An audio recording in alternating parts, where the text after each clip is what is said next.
Hi guys, welcome to another Monday night live stream. We're going through our study on the Ezra apocalypse, studying lots of cool things on prophecy. That's going to get really interesting in the near future. But I wanted to stop and do a special broadcast on the calendar. And I tend to do this every New Year's anyway. New Year's is spring equinox in March. We'll look at that in a minute. But this year is going to be kind of special because every 50 years there is a Jubilee year. And it has prophetic significance. It has a lot of significance in several ways. This one is going to be very significant. And it's the first one that I remember. I'm more than 50, so I was here at the last one, but I don't remember it. And so it's the first time that I've actually been able to observe a Jubilee year according to the Dead Sea Scroll calendar and know what I was doing. And it's just kind of a neat thing to do. The next one won't be for another 50 years. So, but by then, lots of prophecies will be fulfilled. So let's go ahead and get started on that. And I just want to share a few interesting things to you. So first off, we're looking at the Dead Sea Scroll calendar. And we have a website called dsscalendar.org we put together. Let me refresh it. So what we did is we put these things together. And the reason is we didn't really understand the Dead Sea Scroll calendar.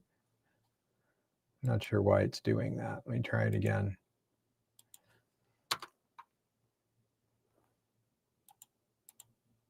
Oh, it's like I'm not broadcasting or something. Let me try this.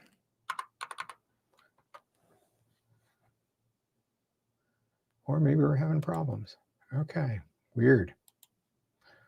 Hopefully I'm not, I can't be offline because I'm broadcasting. Okay, yeah, looks like you guys are watching, so.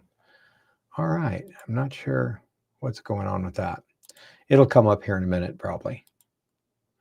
Let's go back to here for the time being. Anyway, so the Dead Sea Scroll calendar is really important.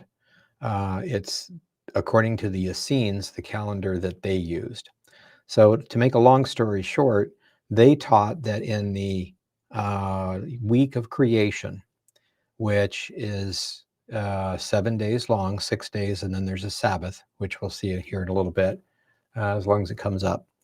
And so basically, they considered the sun, moon, and the stars are created on the 4th day of the week, which if we look at a full week, that's Wednesday. So the calendar always starts on a Wednesday. And we have a 365-day calendar. And that's actually probably the most accurate to keep the calendar fixated on the spring equinox. So the way we do it, the spring equinox is always on the 20th of March. Sometimes the 19th, rarely, if ever, on the 21st, but almost always on the 20th. And that's because every 4 years we add a leap day to keep it in sync. But that makes our weeks off. So if I was to ask you, when is New Year's? You would say, I don't know. You'd have to look it up. It's different every year. Well, New Year's is always on the Wednesday, the 1st. And that's because it's a 364-day year instead of a 365-day year. So that keeps everything focused on the equinox and mainly focused on the Sabbaths. So if you have 7 days in a week and there's 52 weeks in a year, you're going to have 364 days as a total calendar. And we'll see some graphics here in a minute. So it's an interesting thing. So I used to stop and think, you know, when I'm reading in the New Testament or the Old Testament and Jesus did something or Moses did something and it was a certain festival, and then 3 days later something happened. And I always wondered if we could date that, but if it's like the Gregorian calendar or the modern Jewish calendar, who knows? It depends on the year. But on the Dead Sea Scroll calendar, which makes sense, it makes sense that it seems to be very accurate. You can instantly know how close it was to a festival, how close it is to a weekly Sabbath, and what's going on, and the date usually. And then when you see things in the New Testament, it really clicks in because they're telling you it was 3 days later, just so that you know, because there's no filler in the Bible. When it says 3 days later something happened, it wants you to know it was exactly 3 days after the other event. And that's important. And if you're using the Dead Sea Scroll calendar, you don't need to do anything else. Everybody will instantly know. So let me show you a few things, and let's go back here and see if we can pull that up. Yay, it's working now. Don't know what happened. So this is our DSS calendar website, and at the top we have the Dead Sea Scroll date. So right now it's Adar 24, and the year is 5949. The Gregorian date is March 11th, and this is because we're going by Israeli Standard Time. I'm broadcasting this at 7 o'clock on a Monday night, March 10th. And by the time right now in Israel, it's already Tuesday. So as you can see, weekday and time, it's Tuesday, 2:05 a.m. Israeli Standard Time. So for that, it's March 11th, 2025. And this is the Jewish calendar. If you just Google it or ask a Jew what is today, this is what he would give you. Or excuse me, Pharisee date is what he would give you, Adar 11, 5785. And so the first thing you notice is there's 167 years difference here. And we cover in our Dead Sea Scroll calendar book why. There's some very specific reasons why they changed the dating system. And we won't go into all that. I just want to point out how to do the year, basically, how you can make use of this site and go forward with it. So we're interested in today being Adar 24. And so actually, next week when we broadcast this, it'll already be Tuesday, and it will show you that it's Tekufa Nisan, which is the Tekufa before the first day of spring. So if you think about it, we have equinoxes and solstices, which are like half days. It's half spring and half summer, or half winter, half spring. The first full day of winter or spring is always on a Wednesday. So let me show you that too. Like here is our Essene calendar for 2025. So 2025 AD is the Gregorian. You can see that up here, kind of. Let me bring it down just a smidge so we can see it better. Okay. So anyway, this is AD 2025, and it's Abib or Aviv and Nisan. Those are the two names for it. This is the old name that we have in Scripture, and this is the current name for it. And it's the year, according to the Dead Sea Scroll calendar, 5950. So New Year's starts with the Spring Day of Remembrance, which is March 19th this year.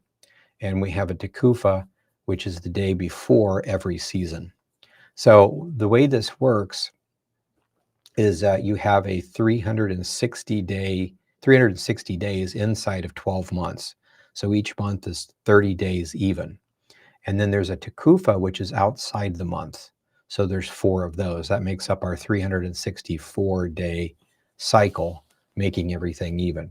So it's an amazing thing. So Passover is always on the 14th, starts on the 14th, which would be a Tuesday night, and it's all day Wednesday.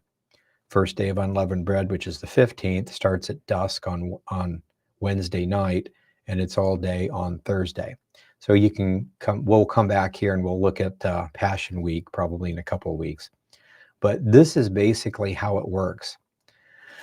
So let's go ahead and look at a few other things here. Here's our calendar page, and basically from our main stage, it's right here under ONA studies.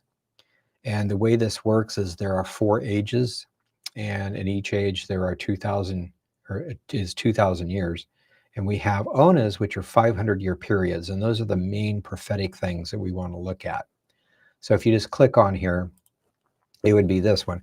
And this is a kind of a replica of their Dead Sea Scroll calendar in digital form. And there's been a few of these found in Qumran. They call them Dead Sea Scroll or Dead Sea sundials.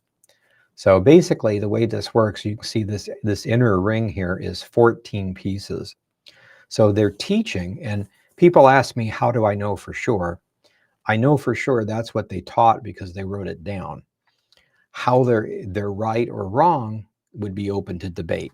So just like as a Baptist, I could say I believe this. As a Calvary Chapel guy, which I'm a Calvary Chapel guy, I believe this. And that might be similar, it might be different.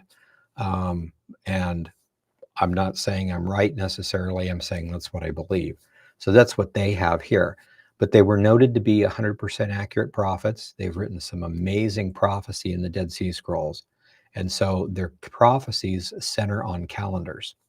And we're not supposed to set the dates for certain events, but we are supposed to know the seasons and the times. And you can't know that without knowing God's calendar, the Dead Sea Scroll calendar. And so that's basically how this works. So in each one of these unas, which is a 500-year period, there are, and as we can see here, 10 jubilees. A jubilee is 50 years. So 10 times 50 is 500 years. And then in each one of these jubilees, this is a counter here, there's 50 years and there's Shemitahs. So let's go ahead and start with that. I've got this kind of backwards here, but look at this first one. So as a year starts, 1, 2, 3, 4, 5, 6, 7, that's a Shemitah cycle. And then there's another, as you can see, we're on Shemitah number 3, and it's year 1 through 7.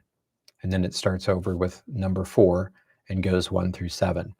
So what we're doing is in the Dead Sea Scroll calendar, it will tell you if you're looking up a date and it's written. It would be the first year of the second Shemitah, of the 9th Jubilee, of the whatever Una, and then possibly of the age. And that's how they keep those things written. And it gets confusing to a lot of people, myself included, because I'm not 1 year old until I'm exactly 365 on our calendar days old. But even though that's the case, when I'm born, I'm in my first year. So when I'm born, I'm in year 1 of Shemitah 1, of Jubilee 1, of Ona 1. The time I'm turned 1 year old, now I'm in my second year. So that's kind of how they do it. So it's really easy to get those things off. That's why when we look at the book of Jubilees, it's got the right system, but the days are off and it's been garbled. It's not even consistent that way. It gets way off and then it comes back. So it's kind of interesting. So again, these are the years, and 7 years per Shemitah cycle. Now, at the end of each 7-year period, there is a 7th year. It's called the Shemitah year of a Shemitah cycle. And the 7th year is supposed to be the time when Israelis give back loans and re-reconcile everything, forgive debt. But at the end of 7 of these, so in Shemitah 7, we get up to Shemitah 7, year number 7, and then we have a 50th Jubilee year. And as you can see, the Jubilee year is outside of those. So 7 times 7 is 49 years, and then there's a 50th year. So 2 Jubilees back to back is not 98 years like some people teach. It's 100 years, so it's a century. We can see this when we compare it to Enoch's calendar, which is slightly different than this, and the way they count things. Probably the easiest way to see it is in 11Q13, called the Melchizedekian document. Talks about when the Messiah dies for our sins to save us. And it happens 1 Shemitah, exactly 1 full Shemitah, after the end of the 9th Jubilee of their Ona. Onas are 500-year periods, so it's pretty easy to find out which one you're in. And then if you find the connection, go through it, the Onas end, or the Jubilees rather, end in 25 and 75, 50-year periods. So 25 plus 7 years is 32. Now, I know a lot of people say it was 31 or it was 33. Not to teach that necessarily, but just understanding, give or take a year, all these things are accurate. So what they're saying is from the time of creation, day number 4 of creation week, to be really specific, all the way out to when Messiah dies, is going to be exactly so many years in so many Shemitahs, in so many Jubilees. And when they tell you that, and it comes out within a year of when we know Christ died, then we know within a year when creation was. And we can go forward and know within 1 year, give or take 1 year, when the year 6000 is. And that's really important for our calendar. So that's the years here and the Shemitah years. And all this information is given at the bottom. And again, it's under our Dead Sea Scroll calendar. You can come here and look at these. So looking at that, we come up here. Here's another picture of the Shemitah cycles. So this is 1 through 7 Shemitahs. not looking at the years, and then a Jubilee year. So there's 7 pieces to it, 7 sets of 7, and then a Jubilee year. So for instance, Shemitah 6 is years 36 to 42, and then 43 to 49, and then a 50th. So it takes some getting used to, just because we don't have anything like that. We're all about a decade being 10 years, and there's 10 decades in a century. So in this case, we're saying a year is a year, same as our years, equinox to equinox, spring to spring, in other words. And then instead of 10 years being one, we have 7 years. And then there's 7 of those plus 1 year, that's a Jubilee. 2 Jubilees is a century. So they actually have 3 pieces of a century, and we only have 2. Okay, so next thing here, this is, again, just to understand on the calendar, this is the Jubilee year here. And it's important to know that there's 49 days, or 49 years rather, at a Jubilee year. And then there are 7 Shemitahs in that 49-year period. And then a Jubilee year. And when we get up to here, this one are the Onas. So as you can see, each Ona there is 10 Jubilees. And so you've got like Ona number 6 here it gives you the dates, and they're 500-year periods.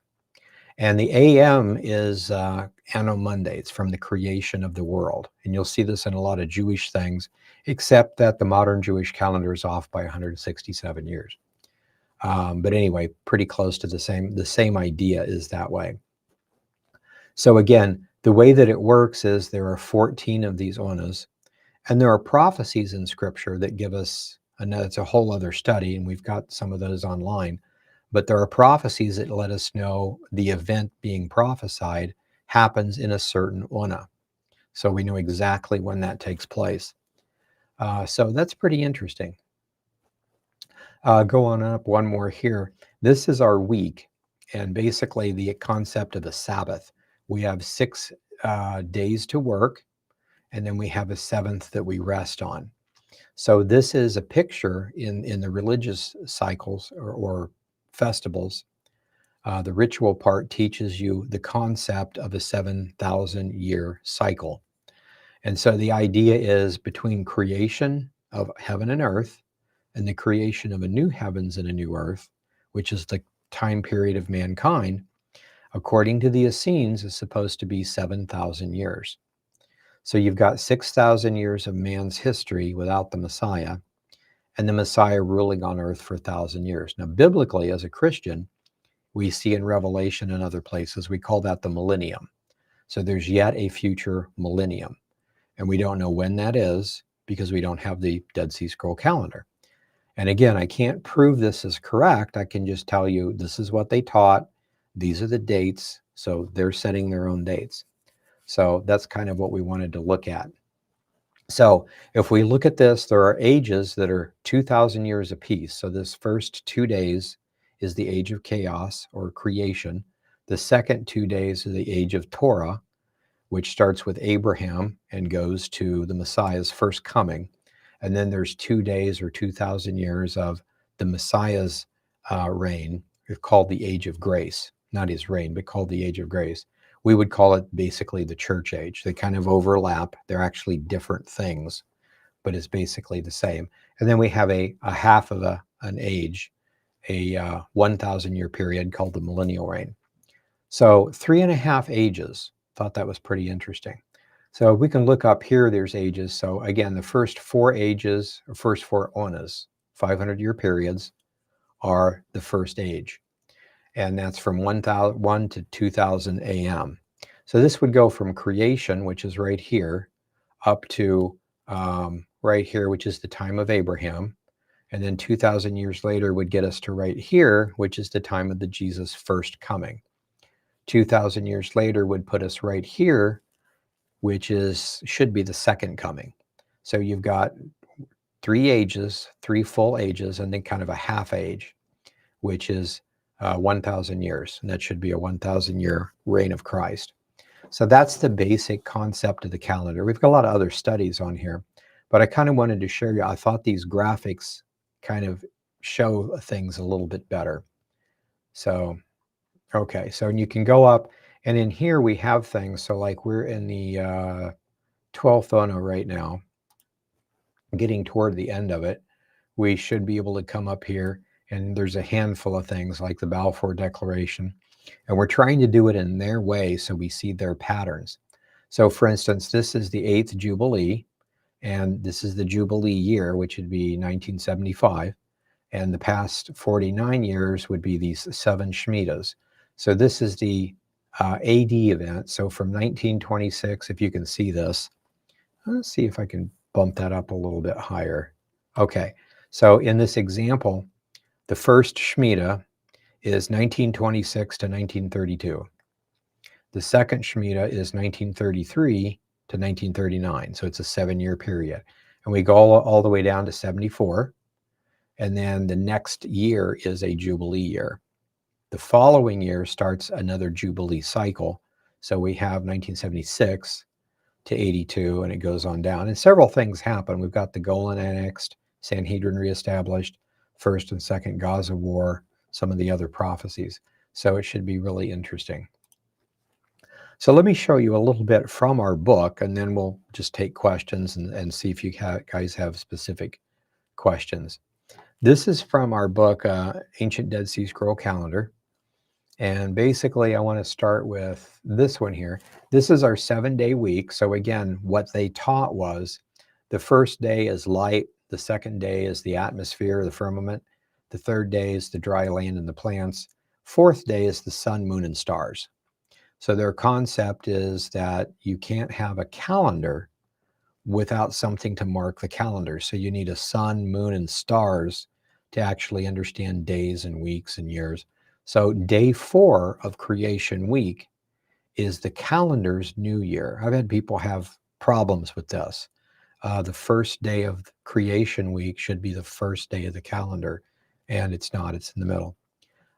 So that's interesting. So if this is correct, Adam was created on day 6 of creation week, which is the third day of the very first year.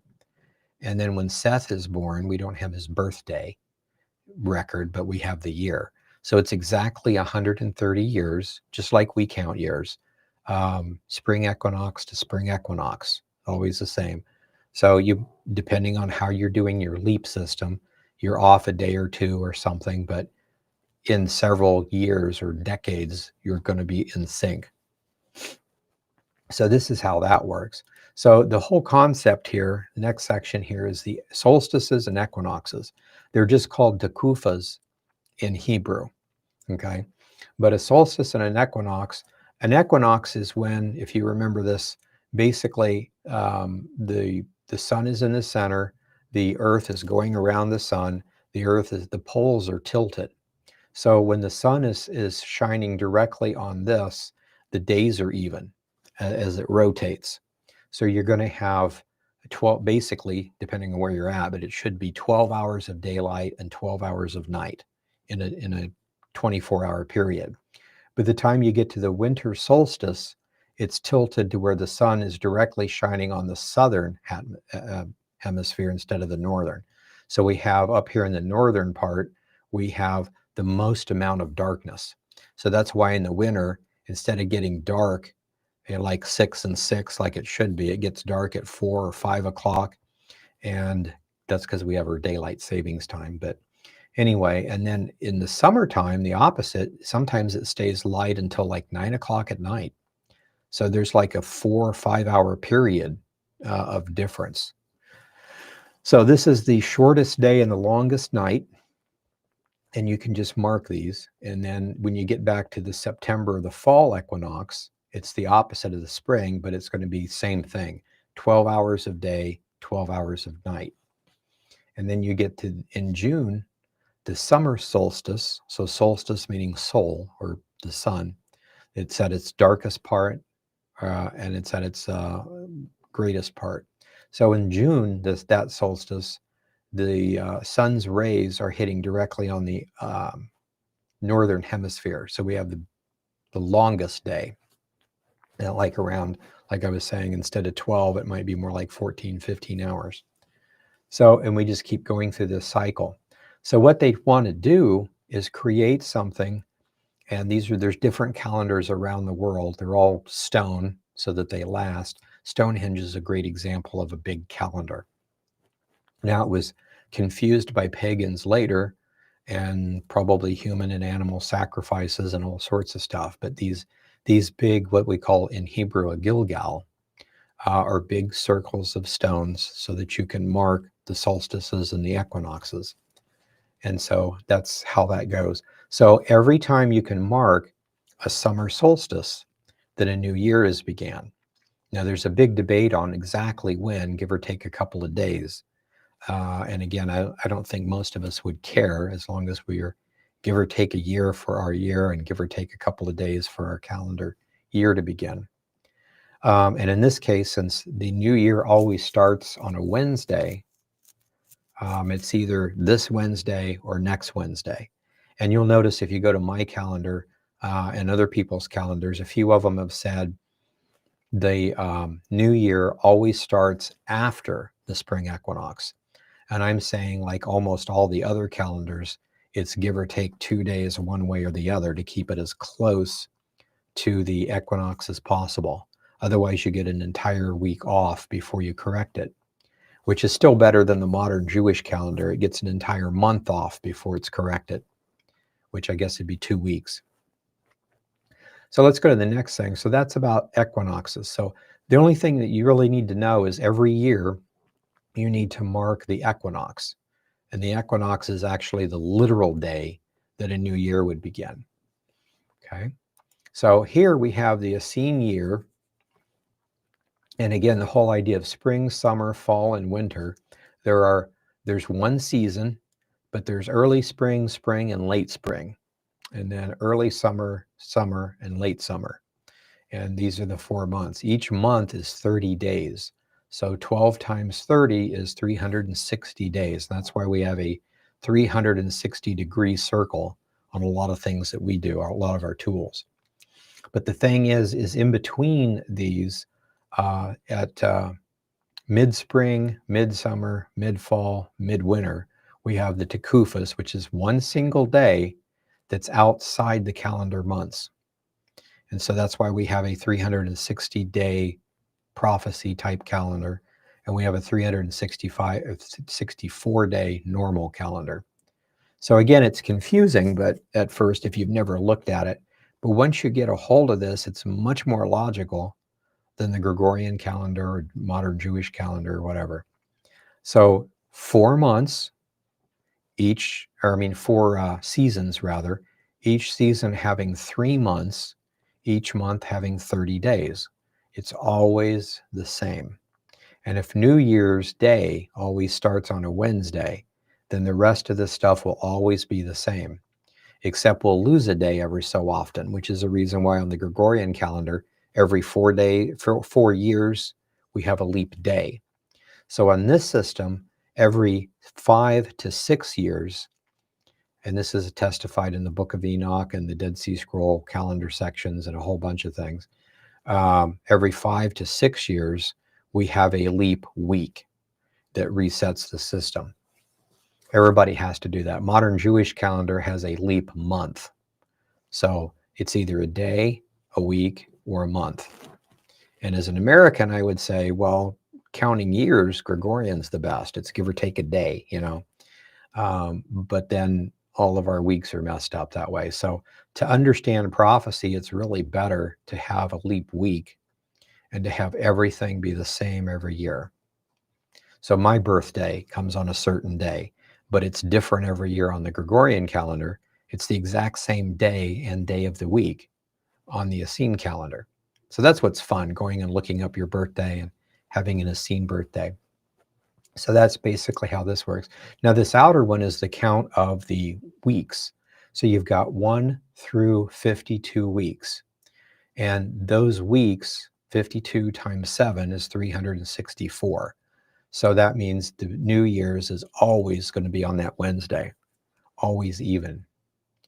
So, and then we'll talk a little bit about leap years. Basically, we won't read this, but there's several theories that came out. First, that there is no leap year, and it just kind of rotates. But the entire idea of taking account and looking at something and making sure the new year has started with the spring equinox, that can't rotate. So you can't have Passover eventually being in the fall and then in the winter and then eventually back in the spring, and you've lost a year. So that's not a possibility, but that was theory number one.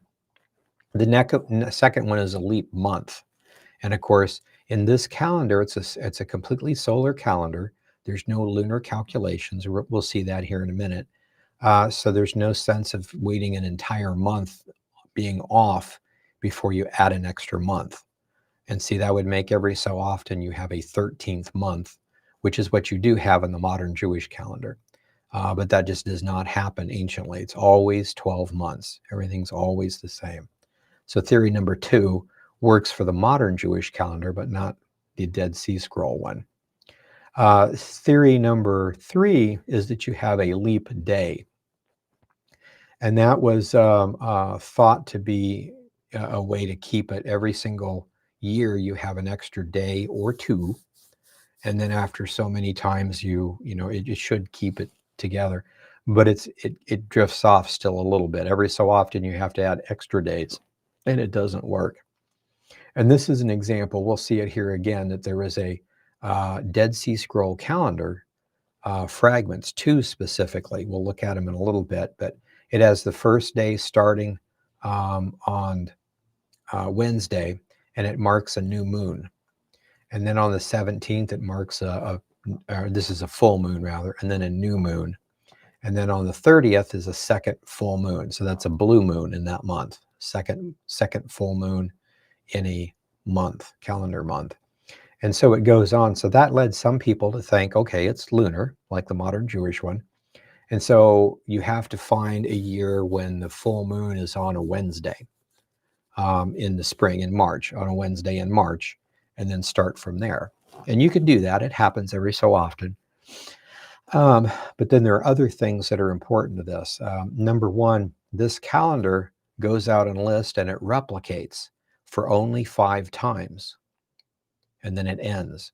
Then there's another calendar just like it that is identical, but it goes out 6 years and then ends. And it's not ending in a way of you saying, well, that's just ready for the next one. In the calendar fragments, they begin the new year. So sometimes their new year begins after 5 years, and other times their new year begins after 6 years. The only way you would have those is that it would vary either 5 or 6 years, is if you're trying to keep a leap week. It's the only way it would work. So this, instead of proving it's a lunar calendar, proves that it's actually solar, and we have a leap system, a leap week, so it works perfectly.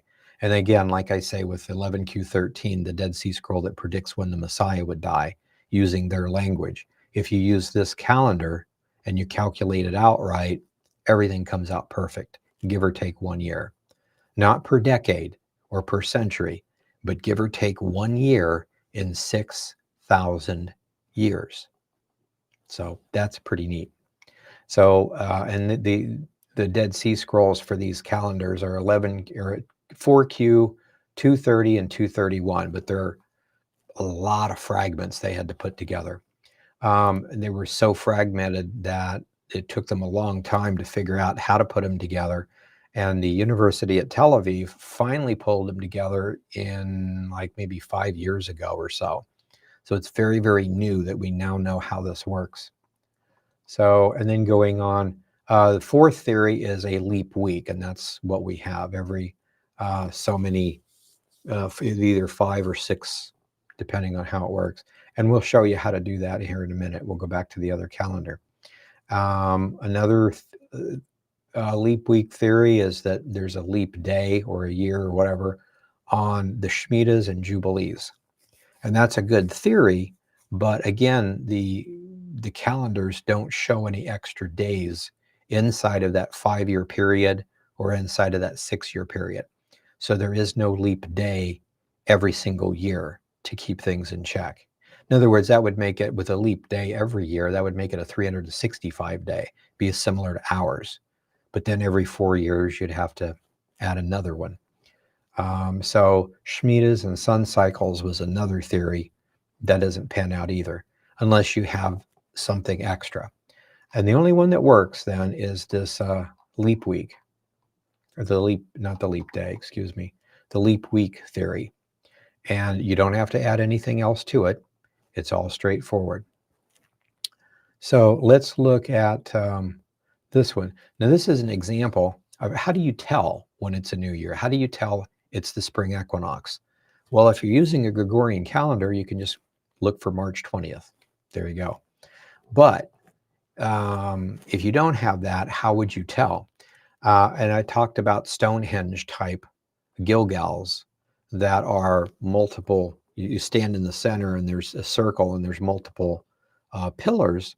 And when the sun comes up over here, it goes so far this way and then it starts going back. You've went through a winter solstice, goes all the way back and starts coming back this way. It's a spring solstice. And when they hit right in the middle, it's either a fall or a spring equinox. So right smack in the middle. And you can tell this by looking at those and calculating those. Another way of doing it would be by using the tabernacle and then eventually the temple. If the temple is pointed directly east, which is exactly where it would be as the sun comes up on the morning of the equinox. So you could have small windows or something going all the way back, and when it shines, however they mark it back on here, you would know that it's the correct day. And so if it comes up now and on your calendar system, it's not till next month or next week rather, that means you need to add a leap week. So it's that kind of a thing. So they did this in the temple and the tabernacle, and there's records in the Talmud about that, finding the spring equinox, so making sure we're marking it correctly. And then there's also talk about the Gilgals, which is where Samuel went to sacrifice at those places. And then there's also things noted about by Josephus and other people about using the menorah. And the menorah is kind of a counter. These little lamps at the top of a menorah can turn. They can be facing this way, like towards you, or they can face this way. So you can turn them either direction. And so one of these is used as a marker. And so they're all turned a certain direction. And the one that's out of order is the one that it is.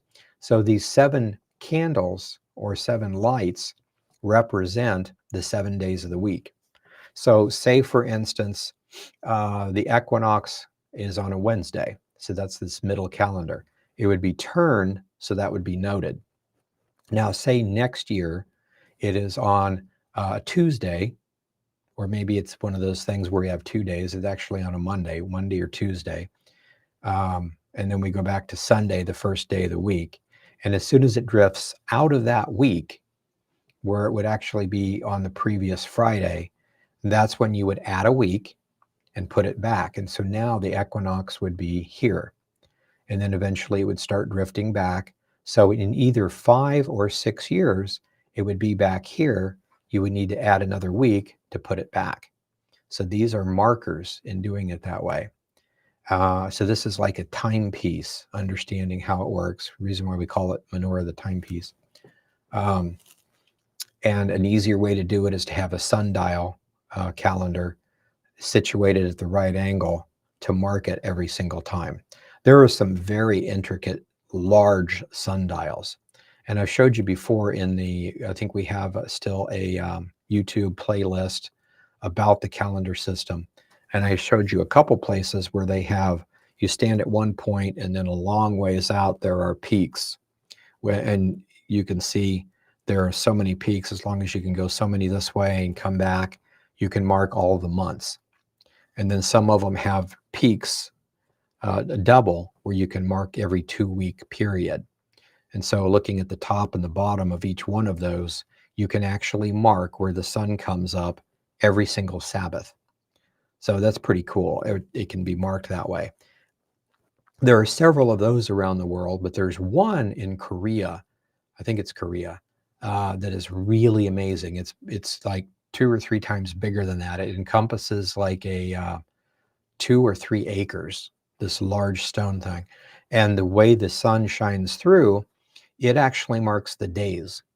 So if you have a calendar that shows the different weeks, if you just made it 7 times bigger, it would actually show markings on the wall for every single day. It'd be just like a calendar that's lit up. And so some of these things are fascinating. But the only thing that we need to understand is that it starts in the spring. And then I also wanted to share with you, down here in the appendix, this 7-year calendar. These are the scrolls 320 to 321, and they're marked on the calendar. It's the easier way of doing this. It's all written out in the scrolls. It was the first day of the week, which was a Sunday, for instance, or whatever, and there was a new moon or there was a full moon, and so many days later it was the course of Abijah, and it's all that stuff written out. The courses are in here. So we have that. And then if there's 2 full moons inside of 1 month, there's a blood moon or a blue moon. So the way this works is, and again, we thought originally, since it's talking about the moon, that it's a lunar solar combination calendar. But just like our calendar, our Gregorian calendar is strictly solar, but you usually get one that shows you the moon phases too. And it's just an easy way to show that you're on track. So for instance, if the full moon is here, the second full moon would be here, which is 30 days later. Okay, but if you're looking at this and going forward to the next one, you'll see that it rotates every 29 days or every 30 days. And so it goes on like that. So here's 30, here's 29, here's 28, tends to go on down like that, 27. So it's pretty interesting, but we've got each week. So here's the month, each one of the 12 months, and these are the weeks. And here each priestly class that is in each week. So like, remember when it talks about Zechariah was in the temple doing his business, and the angel Gabriel came and announced John's birth, and it says that he was the course of Abijah. So you could go through here and probably figure that out. Here's number 11, Abijah. So whenever he was on duty, that's when Zechariah was in the temple doing his, snuffing out the candles or putting oil in the candles, whatever he was doing his maintenance stuff. So it was during that week. So really interesting. Now, if we figure out for sure what calendar system it is, priestly class, the exact year, then we can figure out the exact week. So sometime during that 7-day period is when the angel announced to Zechariah that John would be born and made him go where he couldn't speak.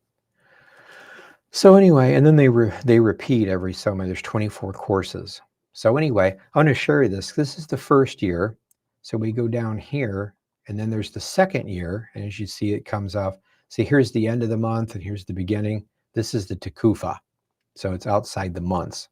They didn't mention Tekufas in this. They were just counting the months. But they ended here and started here. So they're showing a gap in the week where there would be a Tekufa. Just didn't mention it by name. But anyway, here's the second year, and here's the third year, and you can see they're all connected, always starting on a Wednesday. And then here's the fourth year, and then here's the fifth year. And then we get the sixth year. So I've got a note somewhere that it's either 5 or 6. One is 5 and one is 6th year. And we get down to here, and that ends. Now, in those manuscripts, though, they don't actually end here. They start over and say, in the second cycle, basically, this second, and then they'll start off with a new one, and you'll notice it's exactly the same where you have the new moon at the beginning. So it's really interesting. That just shows us that everything is connected to the spring equinox. It's a completely solar calendar. Moon phases are used to prove we're in sync. This is another thing too. If you look at this whole concept, go back to the top here. Another thing that it proves is, number one, we always start on a Wednesday, and the new moons and full moons are used to show that we're in sync. And then when we get somewhere where if we had an extra leap day or two every single year, these moon phases would be off. So since the moon phases are not off, it also proves that one theory about having an extra day every single year rather, is not true. That's not how they did it. So really interesting. A lot of technical stuff, but just wanted to share some of these things with you. And so we'll go back to here too. So this is our, hey, we've gotten big for some reason. Okay, there we go. So again, this is ADAR 11, or this is ADAR 24 rather, 5949. Next week, we'll be starting the Jubilee year. Now, as far as prophecies go, like we were saying, every 7 years, according to the law of Moses, the Jews were supposed to forgive debts, amongst other Jews. But every 50 years, they were supposed to forgive all debts to Gentiles. So it's a really interesting thing about what those things talk about. And 11Q13 actually talks about the Jubilee being prophetic, and it explains what it does and why, as opposed to Shemitah years. And one of the things that I thought was interesting is, and again on our calendar, this is next week is the Jubilee year of this Jubilee cycle, which is the 9th. And then we have the 10th one starting, which will be 50 years. And if they're correct in what they say, within this next 50-year period, all the prophecies that you and I have been thinking about will be fulfilled. The Russian invasion of Israel, the destruction of Iran, the destruction of the Gaza Strip, the Israel expansion, the taking of southern Lebanon, all those things prophesied in the minor prophets and the major prophets, all the extra ones we find in the scrolls, all fulfilled there. If they haven't been already, it doesn't have to be in that last 50-year period. Another interesting thing, if you think about it and you look at the wording, we're always trying to figure out the last generation, or when Jesus says this generation will not pass until all these things are fulfilled. And when we usually look at this and say, well, it's either starting in 1948 or 1967 when Israel came back, or when Israel takes back the Temple Mount, one of the two. And we forget this, it's the budding of the fig tree. So the fig tree represents Israel, according to the scrolls and the Bible both. It was planted in 1948. It grew in 1967. Now the buds start dropping. In a regular tree, when the buds come, the buds drop, and then the following year you have a ton of extra trees around the original. And then the following year they all do that, and so each year it expands. So you're talking about the expansion of a forest. One tree growing into a bigger and bigger and bigger forest every year. So this is the whole concept of when Israel starts to expand. They started off in 1948. They did expand a little bit in 67. Of course, there have been multiple wars, and they would take a little piece here and there, but not their whole territory back. So somewhere along the line, they begin to expand.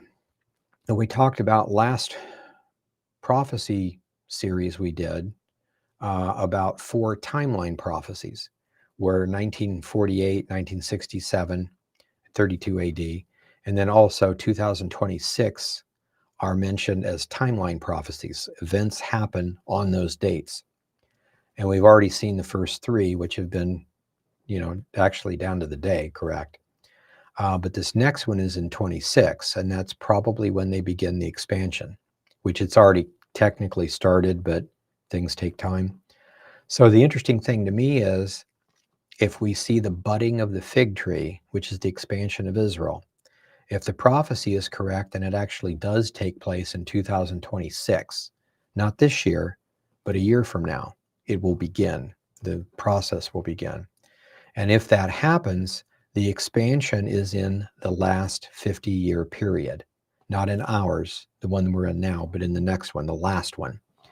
And in many documents, it's called the last generation, the last Jubilee, the last period.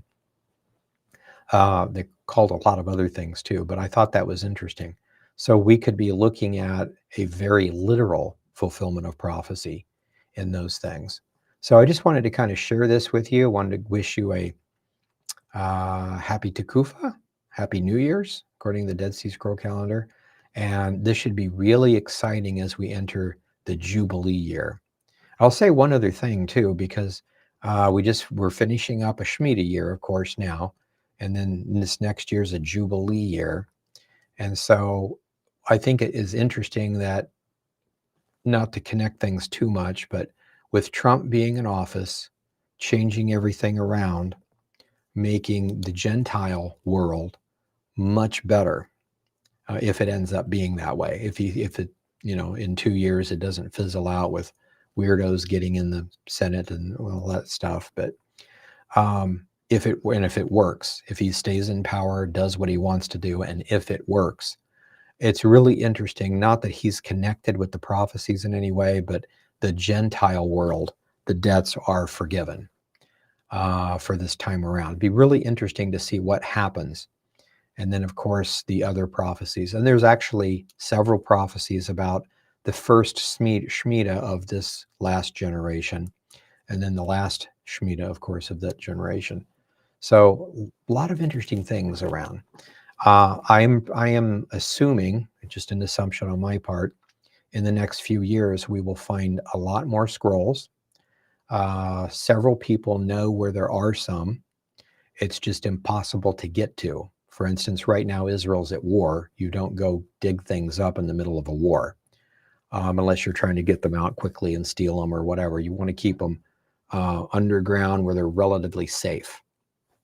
And then after a war, in a time of peace, you want to dig those things up and do that.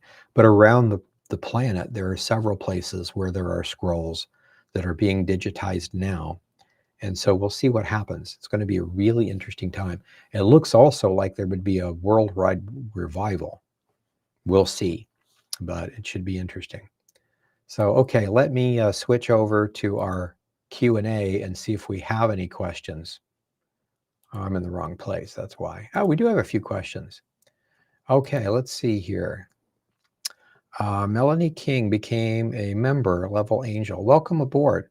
Thank you guys for supporting us financially and buying the books and being here in the chat room and helping us do things, and just being a part of all these new scrolls that are coming out. One side note on that, not Dead Sea Scrolls, but another group of scrolls. There actually is now, and it's coming out relatively quickly now, at least the majority, if not the entire, New Testament in Hebrew, not saying that they're originals or anything, but any first century or second century translation you want to look at, not a 5th century or a 10th century or today. If I could look at the NIV and the King James and a couple others and just kind of compile them and write my own, I could do that. You could do that based off of a couple of different English manuscripts, but that's later. I mean, whether we like it or not, those could be off. But if we can do that on a 1st century manuscript, so we've got old Greek manuscripts that are fairly old, probably 3rd century for large sections of books. For small pieces, there's, I think, one 1st century Greek manuscript, a very small piece. But these things are pretty interesting to see this. So that will be coming out soon. I also want to remind you, we do have a second channel. Our second channel is just going to be these scrolls. You can just listen to the scrolls, no commentary, just the scrolls themselves and other things like that. We hope to have all of that up there in the future. And this channel will remain for teaching like we're doing. So let's see here. Question. In your book, Ancient Church Fathers, in the section about the end times, they say that the last Shemitah of the sets of 7 is the very last 7 years, like Daniel 9. The DSS calendar puts these between 2068 and 2074. Are these the 7-year tribulation years? They could be. I don't want to speculate too much on that. If it goes perfectly to calendar, I would assume that's when it would be. But basically, all of these things are in a series. So, for instance, the first coming of the Messiah wasn't in 75 AD. He was born probably 2 BC, died and resurrected in 32 AD. 32 AD is the birth of the church. There's an approximate 40-year period, more or less, to get to the destruction of the Jerusalem temple, which was prophesied in 70. Then the shutdown of the Essene temple in 73. Then in 75 was the Council of Yavne, which officially ended the age and happened to be on the exact date of the end of the age. But then there were people trying to bring Israel back, and we had the Bar Kokhba rebellion some 30, 40, 50 years later. 135 was when it was finally finished and over, and Israel was exiled from their land for 1816 years. So those things kind of come and go that way. Same thing with the end of the first age. Abraham was born. The official date that the end of the age would have been when he's 52, but it wasn't all completely over for another 100 years, 123 years to be exact. I would assume that all of the prophecies have to be done before the end of the next 50-year period. So sometime in this next 50-year period. And people have speculated maybe the end of like 1970 or 2075, 76 year might be the second coming. And of course, the 7 years prior to that of the tribulation period. But it could also be like the dedication of a temple. And if the temple took, 10 or 20 or 30 years to build, it's possible the second coming could be 20 or 30 years shorter than that. Of course, time's running out. That would put it in the 30s, which would be interesting. So if 2032 was the date of the second coming, then the rapture would be sometime before 2025, or at least in 2025. So maybe that'll happen. We don't know for sure. That's something that's not connected directly, but we will definitely find out. But that's a definite time period. I would say that I would doubt very seriously that the tribulation wouldn't have started before 2068, either that year or sometime before would be my guess. And again, we're just going by the scrolls. I'm not trying to set a date, but looking at what the scrolls say, it's very logical. That's why I think we need to use those onas to plug in more dates on when things happen, and you begin to see patterns. Super chat, $5. Thank you very much. Hi, Dr. Ken. Do you have, or do any of the calendars show us when Joshua crossed over the Jordan into the promised land? Was it 14? Let's find out real quick. See if we can do this. And that would have been, let me think, on a 4? No, probably before that. No, that's all right. Okay. Terah Abraham. Okay. So it would be the next one on a 5. Let's see what we got. No, wait, I'm going the wrong direction. You said, yeah, Joshua crossing into the Jordan. So that would be 3. So I'm still not used to it either. So Jared living, and then, okay, maybe not. It should be in here somewhere. We've got Seth's death, Lamech born, Noah born, Enos dying. Number 4, Noah, Shem, Abraham, Lot. Okay, so number 5. Probably, or maybe 6th with Noah. Okay, no, this is Jacob. Okay, gets down to Jacob. So on a 6 then. I went the wrong direction. Okay, here's the judges period. So all we have is the land being divided among the 12 tribes, the official, after all the wars were over. So that was inside the Shemitah 1 of Jubilee 1 of that 6th Ona. So that would be sometime between 1425 and 1419. That's when the land was divided. Joshua died in 1410 BC, according to a couple of different ones. He was 110 years old when he died. So that would be in the third Shemitah. Sometimes a lot of these things we can debate on. It's 2 or 3 years, more or less. That's why it's really neat to see it's in the third Shemitah. A lot of times they just tell you that. It's this Jubilee and that Shemitah of a certain Ona. So that would be out there. So that's in Ona 6. This is the kind of thing I'm trying to do just so you can see the patterns. One of the patterns that I noticed real quick is The Antichrist in that last 7-year period, if it is on the calendar or wherever it is, but in the middle of the 7-year period is when the Antichrist desecrates the temple. Well, in the middle of the last Shemitah of the age of Torah is when the destruction of the Jerusalem temple occurred, 70 AD. And I thought that was pretty interesting. So if you go back to the last Shemitah of the first age, it was the destruction of the Tower of Babel. So it looks like corrupted religious systems are being destroyed on each one of those. So not sure exactly what to make of it fully, but the patterns are there. Just really, really interesting. Another example was the date on when the Gaza war started, when they invaded Israel and took all the hostages. On the Dead Sea Scroll calendar, that was, I think it's the 3rd of Tabernacles. So if you compare that, for instance, to the Yom Kippur War, it was on the 3rd of Tabernacles, if you're using this calendar. So if you use the Gregorian, the modern Jewish, or the Muslim calendar, probably anything else, the dates are different. But on the DSS calendar, they are exactly the same. And to me, that's really interesting. We talk about, like the weeks being off. Am I, a week early or a week late, this year? Well, apparently they're in sync. So the prophecies would dictate that, I would think. So very interesting. So you feel free to use this. I know there's some typos in there that I haven't fixed yet, and I need to add a lot more information, but we will try to do that here in the future. Question.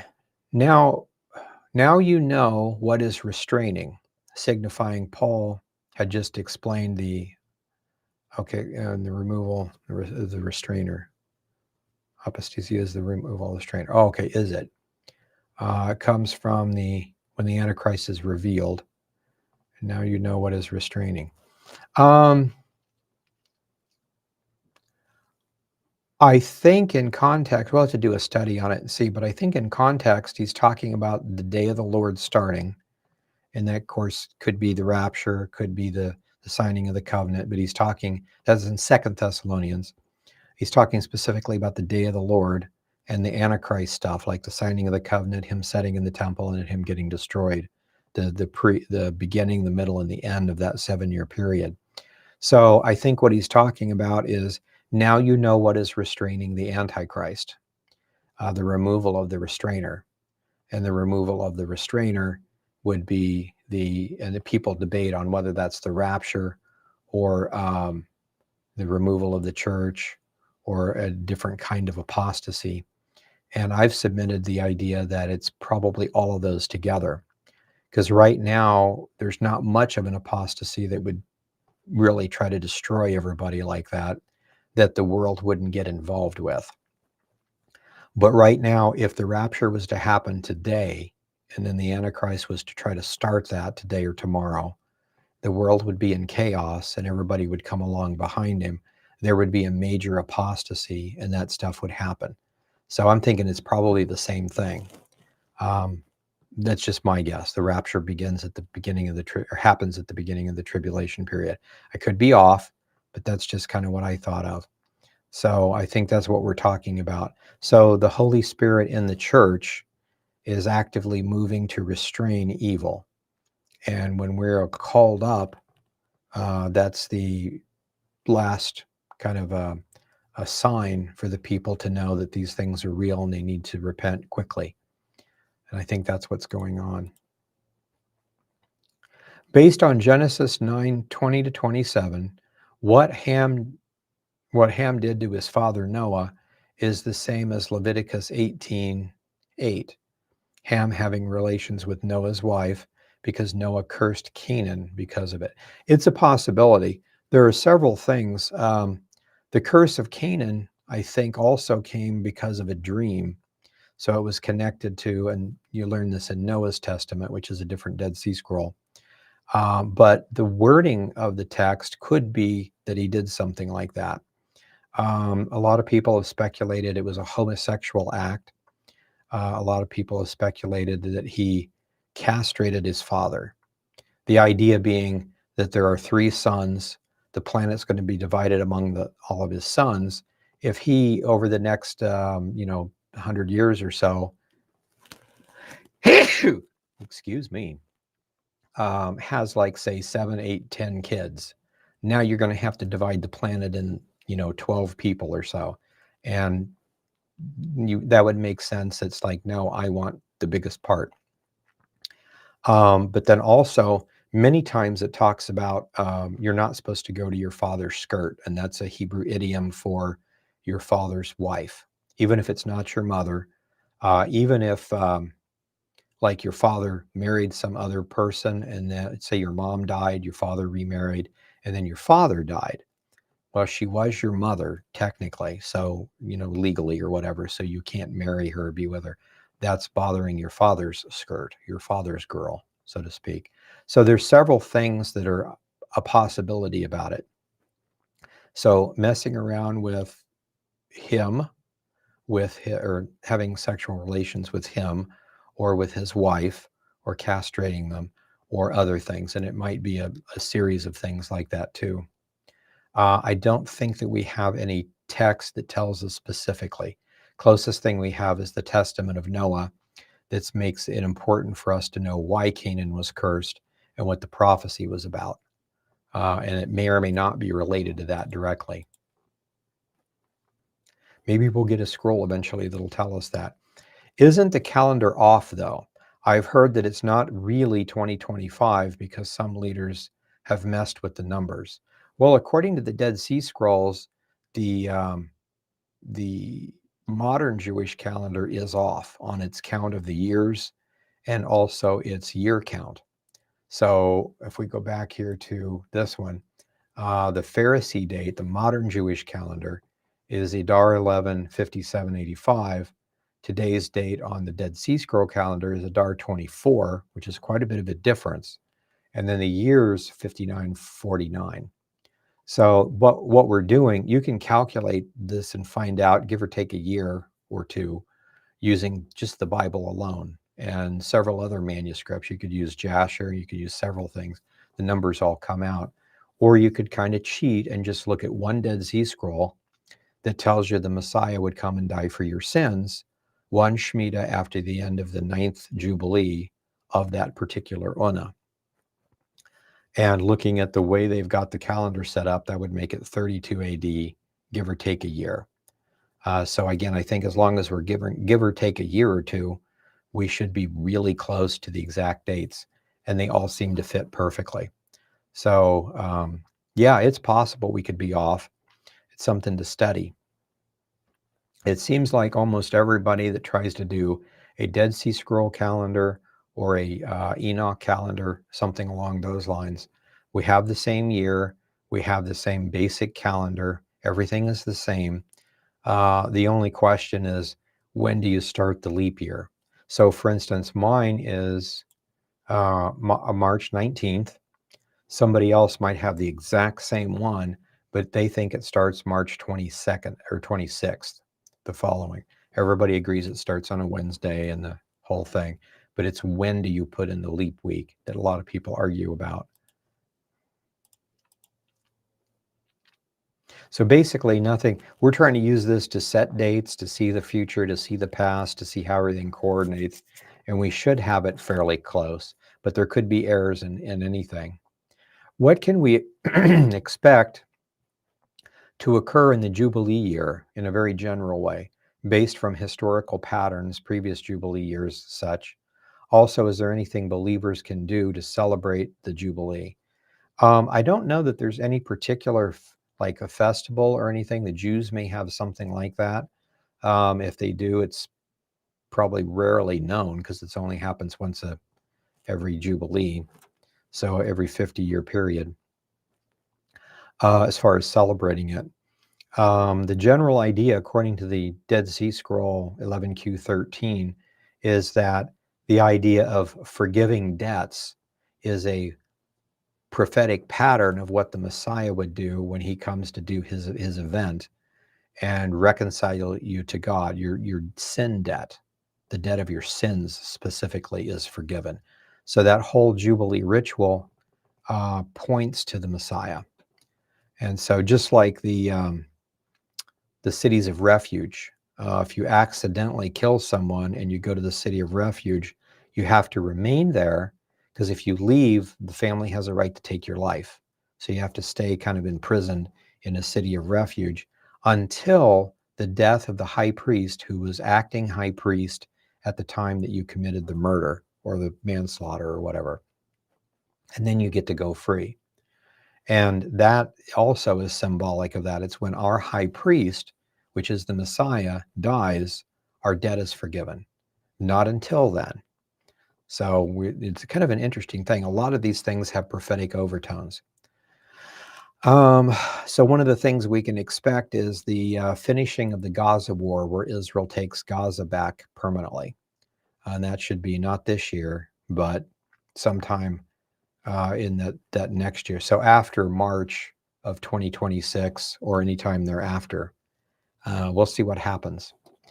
And there's also prophecies about in that last Jubilee, more Dead Sea Scrolls would be found, or more ancient documents would come to light, that kind of thing. So again, I would assume it would be this year, with Trump saying, go for it, it's your plan, do whatever, except they're right in the middle of a war. And it's not just Gaza, but it's also Hezbollah and Iran. And so until there's relative peace and everything is secure, they're probably not going to start digging and doing stuff. And then it's when everything is secure and everybody cries peace and safety that there's a Russian invasion. So right now there's not going to be a Russian invasion because there's a state of war. So be interesting to see what happens. The Testament of Aaron, 4Q 541, mentions crucifixion. I thought that crucifixion was invented by Persians or Romans. Help me understand this. You are appreciated. Thank you very much. Yeah, it actually just mentions nails. And it doesn't even say he's put to death. Well, it's put to death, but it doesn't use the word crucifixion. And that's something that was invented by, I think it was Persians, actually. But Romans used it quite a bit. So, of course, he still could have seen that concept in a vision, which is possible too. But yeah, it basically says in the Testament of Aaron, talks about he knows his children would go astray and the Messiah would come and they would turn on him and kill him. And then he gives the warning that if any of you, if any of my kids have half a brain, understand this is not what you're supposed to do. You don't have to participate in this. It's a prophecy and it will happen, but you don't have to participate in it. And if you want to be in God's grace, he says, have nothing to do with the nails. And that's the thing about the nails in the text. So he's talking about the death of the Messiah. And if you don't want to be blamed for it, if you want to be saved, if you want to be in God's grace, you can't stop it. So there's no sense in trying to stop it. But you don't have to participate, have nothing to do with the nails. That is one of the most amazing scrolls. And remember, that's Aaron, Moses' brother, that actually wrote that. So it just shows you over and over again, they understood the Messiah being God incarnate, dying for our sins, not the date exactly. Probably sometime toward the end of Torah, but you never know. And it was about 40 some years prior to that. But it was the 70th generation as prophesied. So that was pretty interesting. So hopefully that takes care of that. Then how can you have a day if the sun was created on day 4? Good question. As far as the calendar system going, that's when they pick to start the calendar, or God told them to pick to start the calendar. That's the only thing I know. It's a good question, though. Many people have asked that, even outside the calendar. If you've got day number 1, day number 2, day number 3, and then finally on day number 4, the sun, moon, and stars are created or recreated or whatever, but they weren't there during the first 3 days. How do you know it was an actual 24-hour day if there's no sun to mark it? And so that's a very good question. We don't know. But it is interesting, isn't it? Every time we find stuff like this, it answers so many questions, and then it brings to light at least twice as many new questions. Well, that makes sense, but if that's true, what about this? So it's pretty interesting in that way. In First Thessalonians 5:4 and 5, when Paul calls them children of light, is he saying that we, those who with the correct calendar, will not be taken off guard by the years, the seasons of events? Very well could be. The term children of light is used by the Essenes a lot throughout the Dead Sea Scrolls, meaning those that follow the law of Moses correctly. A big part of that is the calendar, and another part of it is not to have any fellowship with the sons of darkness, which are the Pharisees, who were at that time apparently going by a lunar calendar. I think it's interesting. This is a solar calendar, sons of light; lunar calendar, Pharisees, sons of darkness. And then the Sadducees were called seekers of smooth things, being they don't care, they just do whatever, don't really believe in anything. So yeah, I've often associated the children of light with the children that follow the calendar.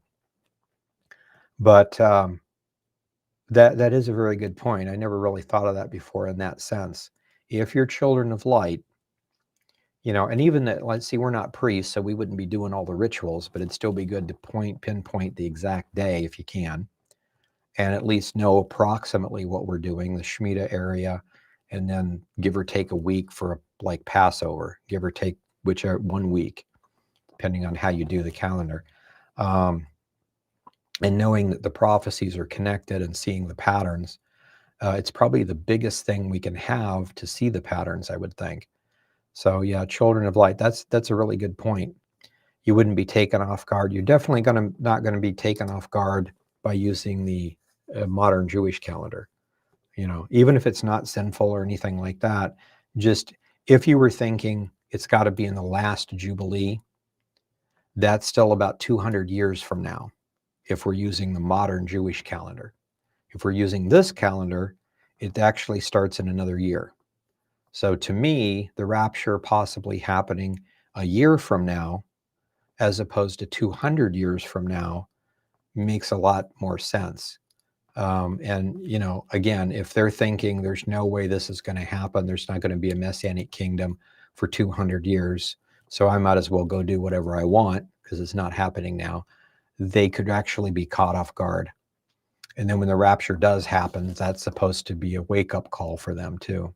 So yeah, that's a very, very good point. The counting of the Omer is a period between Passover and Shavuot. Involves the counting of 49 days, 7 weeks. 2075 minus 49 is 2026. Could this have anything to do with the barley, wheat, and grape harvest? It could be. The thing that I've noticed is Passover. We know, not necessarily everything, but we know a lot about Passover from the Passover Haggadah. So that's the ritual that tells us what they do. So you can just read that thing and envision it, and you can see a Trinity in the Matzah Tov, and you can see the centerpiece being taken out, bruised for our transgressions, torn, buried, and resurrected, and taken as an antidote for the maror, the sin nature. So the whole first coming thing is seen in the Passover Seder. So that makes it very, very clear. The Passover is apparently when Messiah dies, and so that whole thing goes together. If we had the rituals for Pentecost, which we do have some of that, it's in the Damascus covenant. So we've got that out, but we don't have anything for the grape harvest, the wine harvest, the wood harvest, or anything else in that way. And so I think if we had those things, we've got little clues, especially in the New Testament and things like that. We can figure them out to a point. But if we can ever get the rituals, I think we would know exactly what we're talking about. For instance, with the grapes, the Festival of New Wine is I think it's Av 3. And anciently, it was a time when you could get married without parents' permission. and it became a type of Valentine's Day and a type of like we have June weddings. If you're going to get married, you probably want to do it in June. Everything is good weather, and that's just our tradition. They have it as getting married on the Festival of New Wine, which is the 3rd of Av. So it's interesting to me, and this is another example of how to use the calendar. In John chapter 2, Jesus goes to a wedding in Cana, and it starts off by saying it was on the 3rd day. 3rd day of what? Well, you should know, 3rd day of Av, it's a wedding. It's the Festival of New Wine. Pretty obvious. Not to me as an American, but as an ancient Israeli, and again, the 3rd day, it's there for a reason. It's not filler. So then you see that they run out of wine, and he does a miracle. He doesn't just, pay for some wine or whatever. He does a miracle and turns water into wine on the Festival of New Wine at a wedding, which connects it back to Joshua so there's several things like that. So what exactly does that mean? I'm not sure. And I bet you if we could pick up the ritual for how to do new wine, it would all make absolutely perfect sense. So that's really what we're looking for. But obviously it's connected. New wine, wedding, third of Av, so just that kind of thing. But yeah, so we're kind of going around in circles with this, but we got to be really, really close to figuring it out. Christians being wheat for the last Jubilee period. Yeah, that could be. Again, we'd have to figure out what the wheat. Now, the wheat one is Pentecost. And so we have part of that ritual. And out of what we know from the Damascus covenant is that it was used yearly as a way of rededicating yourself to the covenant you're in. So they would rededicate themselves to the law of Moses as priests. And they were looking forward to the end of the age when they could simply dedicate themselves to the new covenant, which would be the one given at Pentecost. So they were looking forward to it, according to the prophecies. And it was supposed to be amazing. Right now we're in that covenant, and we're waiting for the kingdom covenant to come when Messiah will be here on earth, and that's going to be even more amazing. So we definitely need to be, not tares, but we need to keep resisting the Antichrist system. So no Nephilim technology, that kind of stuff. We need to be witnessing, occupying until he comes as far as we can. Daniel 12, 5 and 7, there are two angels and a pre-incarnate Christ who talk to Daniel. It's a good question. There's reasons to think that it might be a Christophany. It's at least angels, but don't know for sure. And I think the important part of the numbers that he gives on how we can figure out the prophecies or the dates that it kind of sets. That is, to me, the clearest example of a pre-trib rapture in the entire Bible is Daniel chapter 12.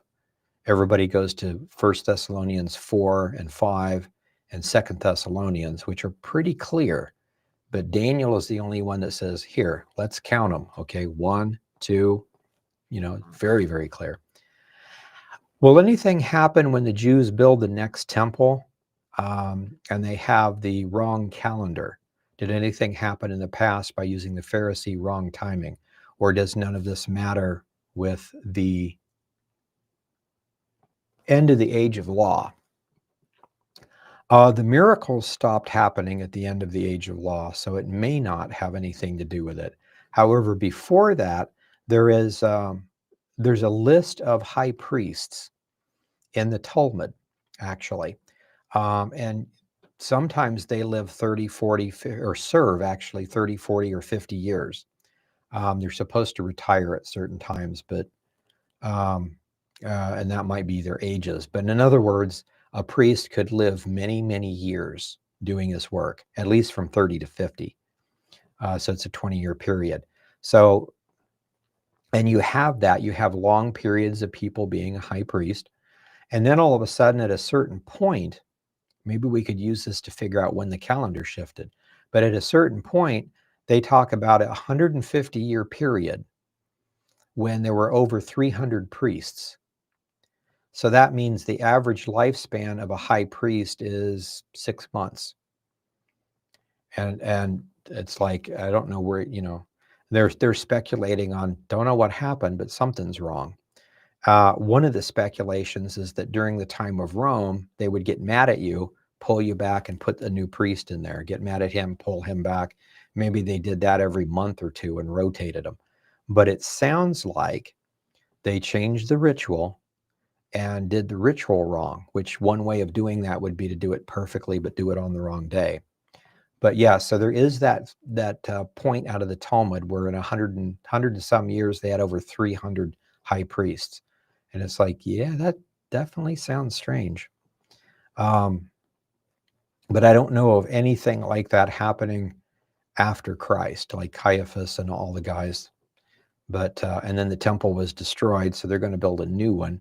Now, in the millennial reign, it will be a proper priesthood from the sons of Zadok only, not you and me, unless you happen to be, from Zadok's line.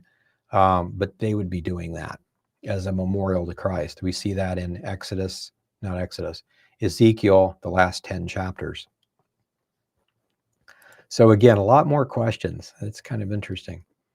You mentioned the day of the Lord being the entire 7 years, but have you heard it could also be that and also right through until the millennium, the reign of the Lord? It could be used a couple of different ways.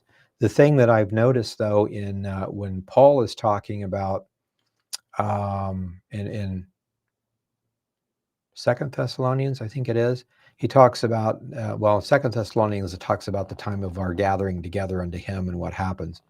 And then the day of the Lord in 1 Thessalonians 4. But the main point of it, if you kind of break it down, is don't let your heart be troubled. Somebody telling you that the day of the Lord has started. And then he says, because of this, and then he ends the paragraph by saying, therefore, comfort one another with these words. So if he's saying the millennial reign just started, oh man, that'd be fantastic.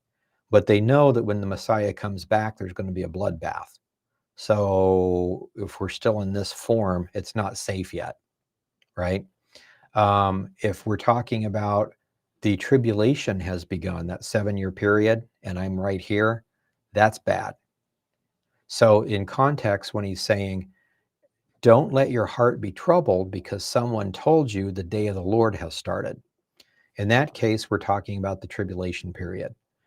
So it could be used a couple of different ways. There is one Greek manuscript that calls it the day of Christ instead of the day of the Lord in that one passage. Don't know if that even means anything. It'll be interesting to get the 1st century Hebrew version of that and see what it says. That's going to be pretty interesting to find those. Okay, so yeah, I've heard that. I think at that particular place, he's just specifically talking about the day of the Lord or end of the age of law. Okay. That was the other one. Okay, so Matthew 24, when Jesus spoke as the days of Noah, he was pointing to the 100 years it took to build the boat to be like the 100 years between 67 and the Shemitah. Oh, that's a possibility. That's an interesting, yeah, there's lots of numbers like that. And half the time when we play with numbers, we're wrong. But when there's a whole bunch of patterns like that, that kind of sort of similar, we could be onto something. Another thing that I've noticed is with the flood, remember there was 120 years between when he passed the judgment and says, if you don't repent, in 120 years, a judgment would come. And they didn't, of course. So this is just wild speculation on my part, but if you take 2075, which is, or 6, which is supposed to be the last, 75, the last one of this age, and you subtract a 7-year period for a tribulation, and then you subtract 120 years of a warning, that puts us at 1948. To me, that's a little spooky. Again, I'm really pushing numbers there. There's nothing to tell me to put them together like that. It's just my, thoughts. So I could be way off, but several people have noticed that.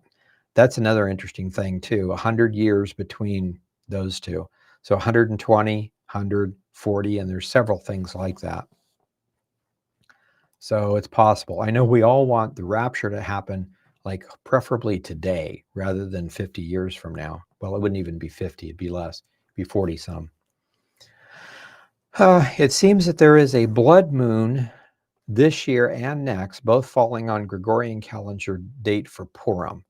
Is it possible the Essene calendar is no longer valid? Oh, it's a possibility. That's something to think about. Blood moons are basically eclipses, and so those can be, those happen every so many years, and then occasionally they hit on festivals because the current Jewish calendar system has the festivals on full moons, so that's when the eclipses would occur. So that would not happen on this calendar because it's solar, except in a rare instance, which is possible. To me, if something like that, if a blood moon does mean something, it would make more sense that it happen on a calendar that it would be very rare on, rather than one that it would happen every 5 or 10 years because all the festivals are on a new moon. I know it doesn't happen that often, but still, it's an interesting thing to think about. One of the people in my Bible study goes to my church. I go to Calvary Chapel in Johnson County in Olathe, Kansas. So if you guys want to come visit, you're welcome to, or find a good Calvary somewhere. But one of the ladies that goes there and also goes to our Tuesday night Bible study came up with the idea that it seems like certain bad things are happening and there are good things with Israel on Shemitah years, and then really good things for the rest of us, for the Gentiles, on Jubilee years. And she said there are some patterns on the current calendar that the Jews have. So maybe both have some sort of a pattern or prophetic pattern. So it's definitely something to look at.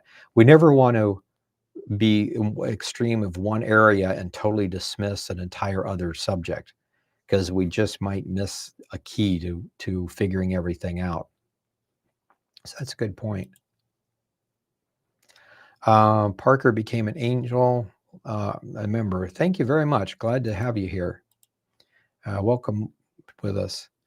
Super chat, $50. Happy Jubilee. Happy Jubilee to you too.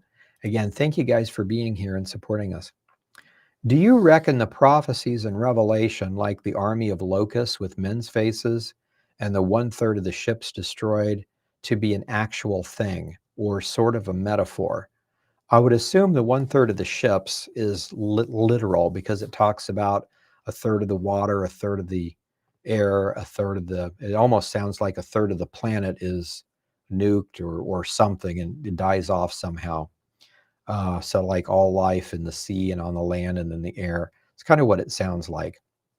The army of locusts, it seems to be a kind of a metaphor, I would assume.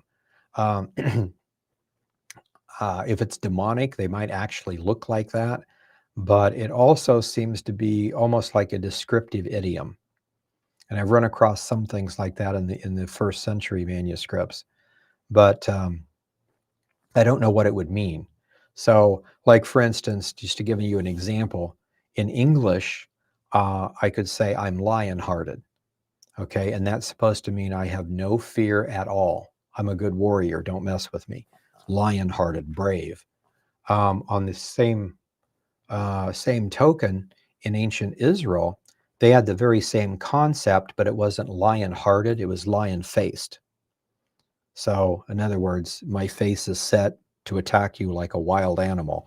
I have no fear. Don't mess with me. So, same kind of a stuff, lion-hearted or lion-faced. So, we have a lot of things like that that are just slightly different. So, a locust with a man's face and woman's hair might have some other kind of meaning that's obvious to them. Not that it's even symbolic, but an idiom of some sort. And I have no idea what that would be, but hopefully we'll find something to give us clues sometime. Has Israel ever been a nation longer than 80 years? Yes, the temple existed in 403 years, the second temple, First temple was somewhere around 400 years. So yeah, they have been. It's a good question. If they were getting toward the end of their time, that would be something to think about too. Have you done a study on Zephaniah 2? It talks about Gaza being given back to the Jews before the day of the Lord. I don't know that I've done one recently anyway. We have talked about that before. And that's what's interesting about it. It's not during the day of the Lord or at that time, but it's before. So if the tribulation period is, either in 67 or even further back, like maybe 32 or 40 or something like that, sometime in the next 10 years even, Gaza will probably be given back by then. There's a whole series of prophecies about Gaza. We haven't really pulled the whole thing together, but there's a prophecy about it being forsaken. And I believe that happened in 2005 with Ariel Sharon. We talked about it in one of our prophecy books. The Gaza problem began in 56, apparently, and ends in 26. Apparently, it's a 70-year prophecy cycle in one of the other scrolls. So, and then with Zephaniah 2, you plug Zephaniah 2 in with Obadiah, it really paints a good picture of what's going on right now. It says that, and I've always said eventually Gaza will become Israeli territory, and I never knew how, but right now for everybody's saying, no, this doesn't go on any further. They will be escorted out. And right now, the idea is to get rid of all the terrorists so that it's not a problem for anybody, no armaments there or anything, and having different people own different parts or different countries owning it. So the significant part is, number one, everybody, all the terrorists are gone. And then eventually Israel will own part of it or be able to secure the land down to, I think it says, the Brook of Egypt. So yeah, very interesting. So that would be one we definitely need to do. I want to go through the minor prophets and some of the major prophets, but mainly the minor ones in light of the Dead Sea Scrolls. And I basically got that stuff fixed up. We're going to start studying more scrolls after the Ezra apocalypse when we get done. But we really, really want to slow down and look at the last 4 or 5 chapters of the Ezra apocalypse. Because not only does it tell us when Rome dies, approximately the season of when Rome dies officially and the 10 kingdoms that come, but there's also the dragon nations of Saudi Arabia, which is the Muslim empire type stuff, and some other things that happen right toward the end, which I think were happening right now with the new Syrian area and all that stuff going on. Wasn't Israel called Canaan? Yeah, originally, and it might have just been is something else back then, but it was in part of the area that Shem got, this the coastline. And Canaan, one of the sons of Ham, came up and colonized Zidon up in Lebanon, Zidon and then Tyre, and then tried to come down, eventually merged with Nimrod. Nimrod was attacking on one side and him on the other side on the coast, and they created the one world empire at the time. And then for a long time, it was called Canaan, until Israel came in, Jacob, and then it was called the land of Israel, all the way up to when Israel was expulsed in the 19, after the Bar Kokhba rebellion. Then the Romans, to get rid of Israel and the Israeli name, named it after the Philistines, so it became Palestine or Philistine, Philistia, and that term stuck for a long time. Wondering if we may see this fulfillment soon with everything going on with Trump. Yeah, it sure looks like it. I mean, he's the one that came in. And see, that's a great example. I don't know if he's a Christian or not, per se. I hear things from both sides. But unless you know the guy personally or can set in and listen to all the cabinet briefings or something like that, then you would get to know the people and get a feel for, you'd quickly know for sure who could be trusted and not. So we don't know because we're not there, is what I'm saying. But God puts people in charge, like Nebuchadnezzar, all sorts of people to work at his will. And at this point, everybody is so nullified because they get kickbacks of money and all this kind of stuff. And then with a person coming in saying, I'm only going to be here 4 years, I don't need any money. I'm not trying to make a career. I'm done, but I want to fix problems. And that could be a really good thing or a really bad thing, but altogether, whether we get much better or not, Israel will be benefited for this. And it sure looks like the scrolls are pointing to the right dates for this to happen. So, and it's interesting that he comes to power. It's a couple of Gregorian wise, it's the same year. So he takes office in January. So you got January, February, and then March. March begins the Jubilee year. So he's already putting things in place for a major Jubilee for us. Very interesting. Again, I could be reading into it. We'll find out in the next couple of years. Why do some people think that a Jubilee period is 49 years? I think it mainly comes from the book of Jubilees that we have in the Ethiopian canon. It was translated from Hebrew into Ge'ez, and then into Aramaic. And then eventually, I think R.H. Charles did the first translation into English about 100 and some years ago.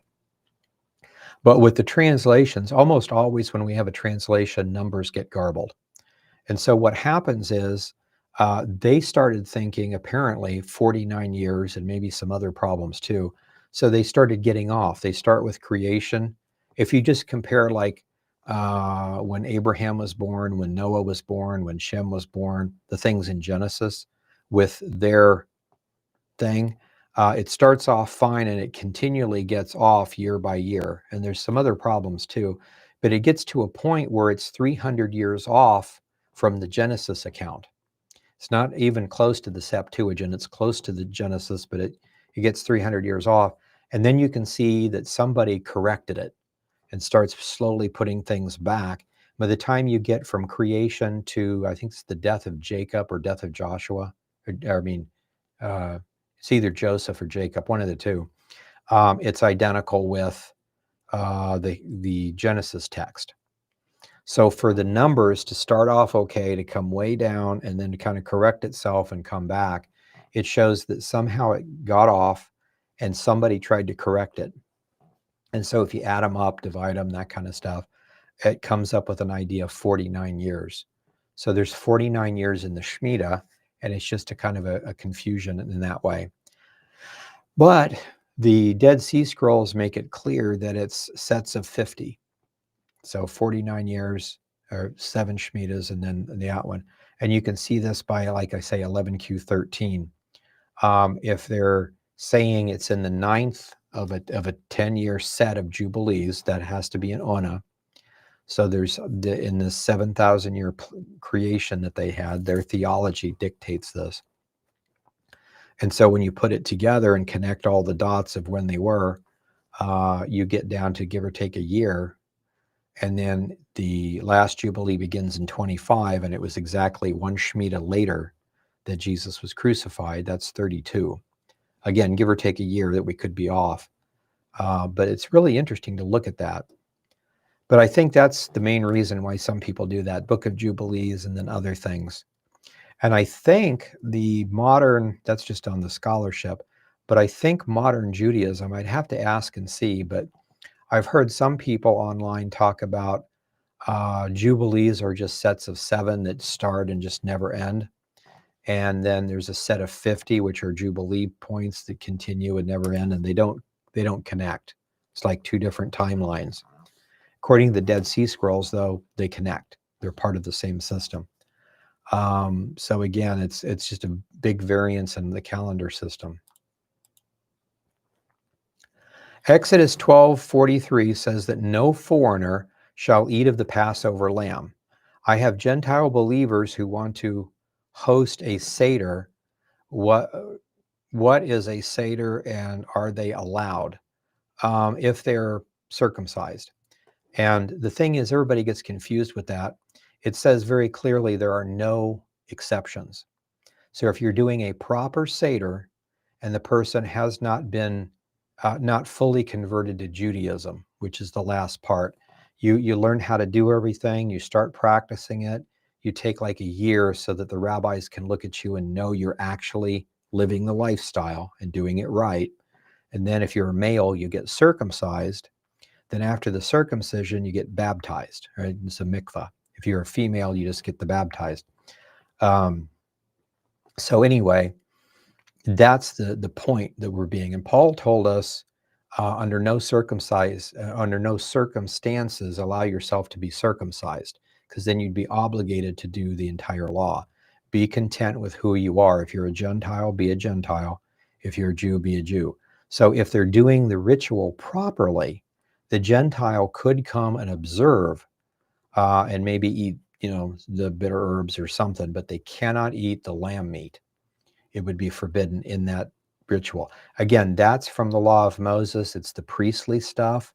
It's perfectly fine to study, and a lot of people are going to do it anyway. But anciently, it was a very serious thing. I would be kind of concerned. Now, I'm circumcised. Just back in my day, almost like 99% of all the babies, male babies, were circumcised. The United States had thought that it's a health thing. And so the rabbis will tell you that doesn't count for circumcision. You're not being dedicated into the covenant. You're just, somebody thought you'd be healthier. Maybe you are, maybe you're not, but it's a different kind. And even in the rabbinical circles, there's two different kinds of circumcision. And we tend to forget that stuff. But it's just like we've all taken baths, but nobody, unless you're a Christian, has actually been baptized. A baptism is different than taking a bath. So even though it's technically the same thing, you just get in a tub where there's some water. So there's a difference for that. So anciently, it would be absolutely forbidden. So if you think the law of Moses is done away with, then it doesn't matter anymore. If you think the law of Moses is still in effect, I would be very careful not to mess with it. Observe, but not to break any of the laws. And the thing is, if you remember Paul talking in 1 Corinthians about the Lord's Supper, and he says that you're doing it wrong, and that's why many of you are sick and some of you are dead. Now, there's a big debate on what he meant exactly in that passage, but I think we can all take away, if you do the ritual wrong, there might be a problem. So I love studying the rituals and trying to figure them out. I like going to Messianic synagogues and watching what they do, and I can sing along a little bit if I know a little bit of the Hebrew and things like that.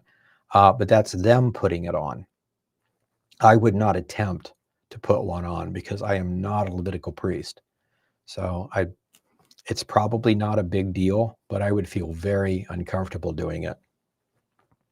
It's the same reason why if I go to some church or a Messianic synagogue and we're doing communion and they're believing in Jesus and they have wine for communion instead of grape juice, or maybe they have both, I would opt for the wine because it really makes me uncomfortable to change the ritual.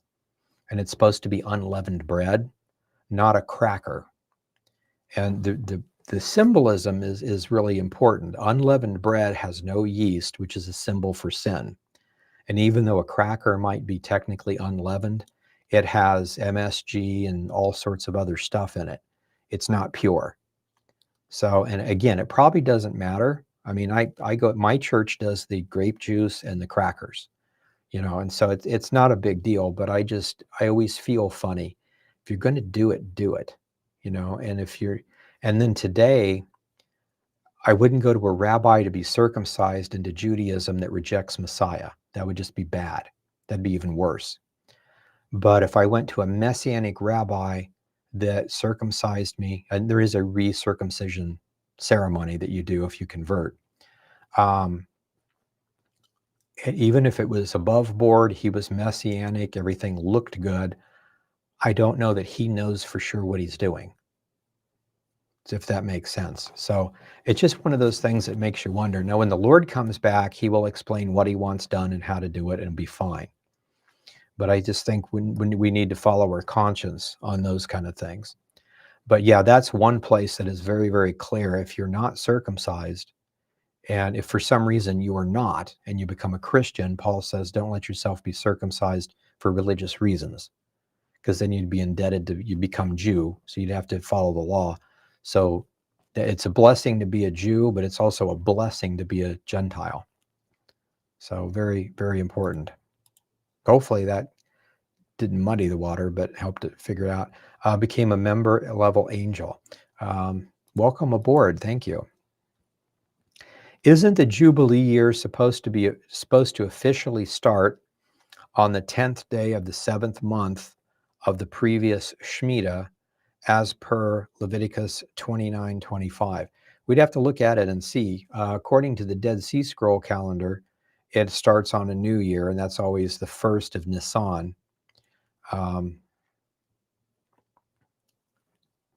Previous Shemitah cycle. That's interesting. There's something like that. I remember someone saying it might be a rabbinical thing. Like today, for instance, there's still a lot of people that go out and try to not calculate the new year by the way Hillel created it in the 3rd century or 4th century, whatever it was, but actually go out and try to look at this for the sliver of the new moon, and that is a Pharisee concept, and so it's a different calendar system. That's a good point. I don't know for sure. We'd have to look at it. When would Jesus be born? Jesus be born in a human body, and what was the date he died? What was it on our calendar? How old would he be when he hung on the cross? Looking at all the text, he would have been, when he was baptized, John says he was about 30, so he wasn't quite 30 years old when he was baptized, or maybe it was his birthday, but it's that time period. So if the crucifixion was 32 AD and he was 33 and a half, he would have been born about 2 BC. So that's where it would be on our calendar. And I think there's people that try to say that he was a lot older and that his ministry was more than 3.5 years. But I think if you look at this, if he hasn't started his ministry until after he's baptized, and it says when he was baptized, he was about 30. And you can go through and look that he did something, and there's a Passover, and then there's a Tabernacles, and then there's a Passover, then there's a Shavuot, and a Hanukkah, and a Tabernacles, and a Pass. You can just go through and look at these things. And then when you get to Passover, it's been 3.5 years. So he's in his 34th year. He's 33 and a half when he dies, no matter when you put that in. If you're going to say it's 30 or 33 or 31 or 29 or whatever, it's still, he would have been about 30. 3.5 years later would have been his death. So it's pretty specific from the Gospel of John. Super chat, $20. Thank you very much. Appreciate that. Was October 7th a significant day on the Dead Sea Scroll calendar? It was when they attacked. It was the same date, the year that it happened, that Hamas attacked. October 7th was the same exact day as the Yom Kippur War. So they were identical then on the Dead Sea Scroll calendar. No other calendar, but on that one. And that, again, is, I think, a really good indication. I think we've got it figured out properly. So it's amazing to think of things like that. I remember we were at a Prophecy Watchers conference down in Oklahoma City, Norman or somewhere. And L.A. Marzulli was getting ready to immediately, after the conference, hop on a plane and fly to Israel. He was going to be doing something. And that all got immediately canceled because the war broke out and no flying. So interesting. So let's see, next one here. Became a member level angel. Thank you and welcome aboard. Is the name of the rabbi that messed up the years too obscure, it being Jesus, named Yoshi? That's what it says in the Seder Olam. It was a rabbi named Yoshi, somewhere in the 1st or 2nd century, someplace. Or, well, it would be sometime after they were banished. So that might actually be, even like another 100 years or so. But anyway, he came up with an idea, according to the Seder, which is an ancient Jewish history book. He came up with the idea of doing it a certain way and was basically laughed at because you can't do it that way. And so then he came up with a second way of doing it, and they equally said, no, that doesn't work either. But then about 100 years later, somehow his numbers were put in. And so basically what he did he changed stuff around. The idea was he didn't want Daniel chapter 9 to point from the decree to build the temple to when the Messiah died. So his theory says you've translated it wrong. It's from when the temple was decreed to be built to the destruction of the temple. Now that's only a 40-year difference, but there's certain things that are really clear. So he had to move a whole lot of things around to get it to work. So for instance, the Persians ruled over Israel for, I want to say like 210 years, it was over 200 years.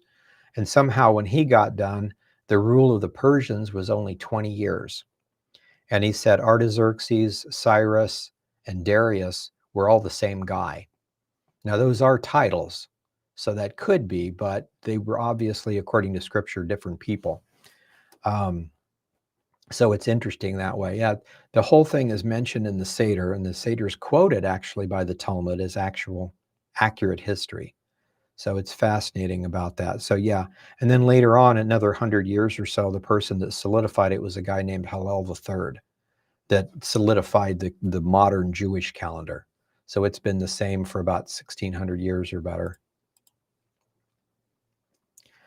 Became a member, level archangel. Welcome aboard. Thank you very much. Glad to have you with us. Everyone, please also pray for our brothers and sisters in Syria. Yeah, it is really bad over there. And we're going to see, I think, this prophesied also at the end of the Ezra apocalypse. It's very clear what happened, and it fits perfectly with what's prophesied. But the official government now, everybody's recognizing it because it is the only government that's official. But just because you're the official government doesn't mean you recognize it if they're terrorists, for instance. And so the same, they're all slightly different. So I don't know if I'm technically correct or not, but basically it's ISIS that took over Syria. And according to the Ezra apocalypse, there's some, I mean, this is bad, but there's some other really bad things coming.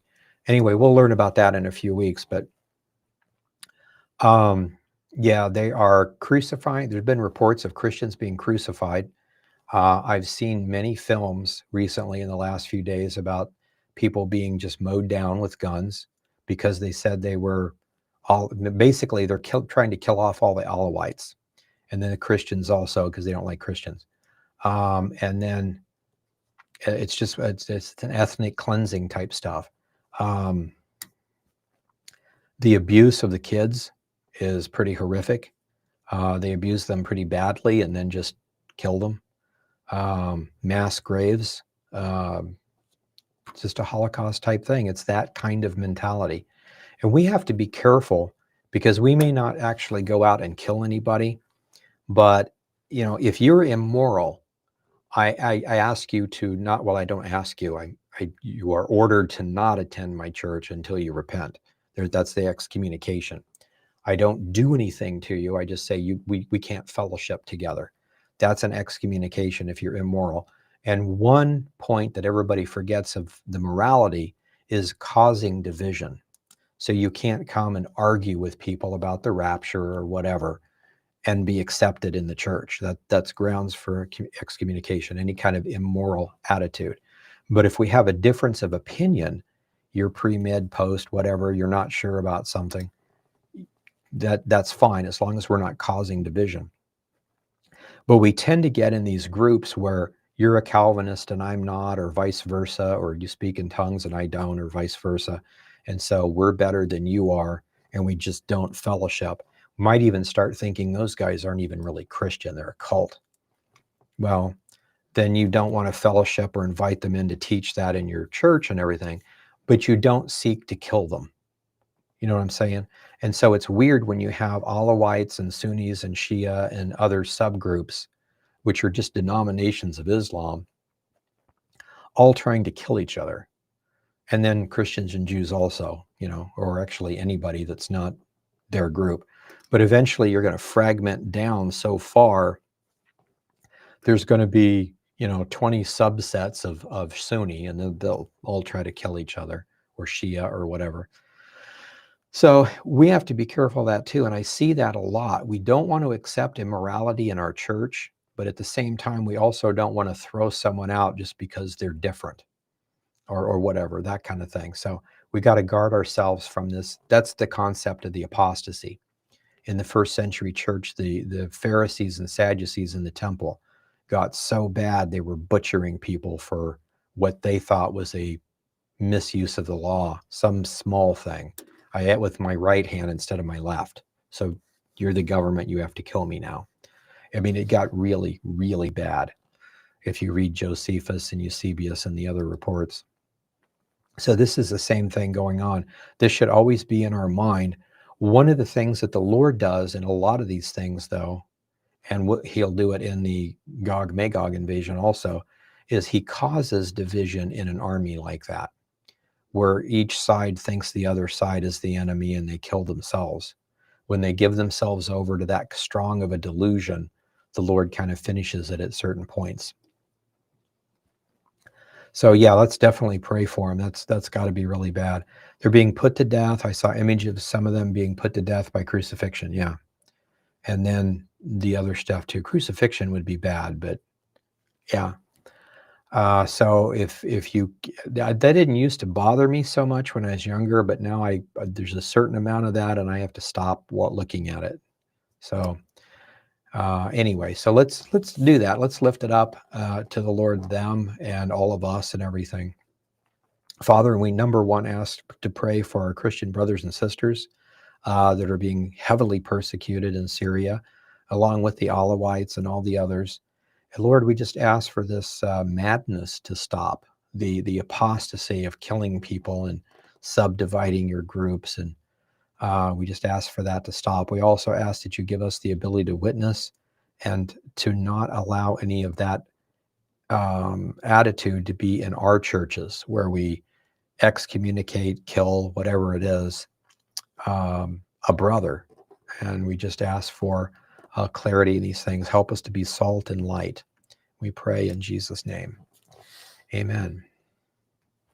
Yeah, it's a good thing. Thank you. It happens in a lot of places, but it's getting really bad over there now.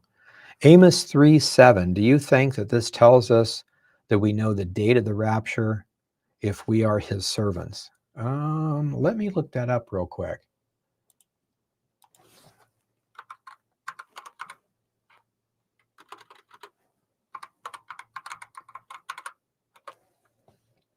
And let's see, Amos 3:7. See what we got here.